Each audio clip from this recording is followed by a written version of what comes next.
Wanted to talk about the Kirk Cousins drama.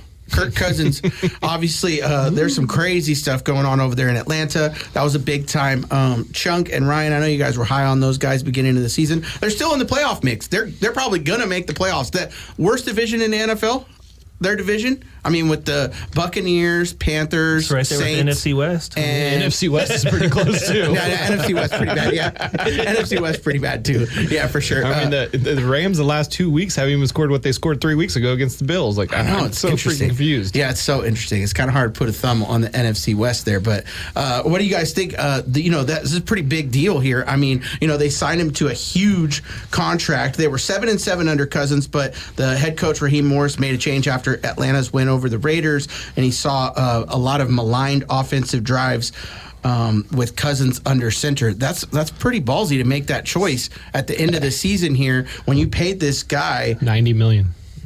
Well, that's what it's going to come out to. Yeah, because they're going to save $10 million if they cut him before. But yeah, the deal was $180 million for 4 years, $100 million guaranteed. They're going to get 10 of that back, and a $50 million signing bonus. So for how many games have been played this year? Like 15? 15. And they paid him a game. $6 million. Good for Kirk Cousins. If you're sitting in the stands at an Atlanta game this season, while you were there over the course of 3 hours, one man there made $6 million to play that game. It kind of blows your mind when you think about it that way, right? Yeah, and then he was on that quarterback show, and all that stuff, and it was kind of funny because his wife dresses him before every game. And Yeah. he's balling. So, Adam, if they cut him after this season, they'll still be on the hook for $90 million in dead cap that they'll have to spread either over 1 year or 2 years. Yeah. So what was the thought process there? Like, let's dig into that. I don't understand. Like, they signed Kirk Cousins to a huge deal, 4 years, $180 million, and then right after that they draft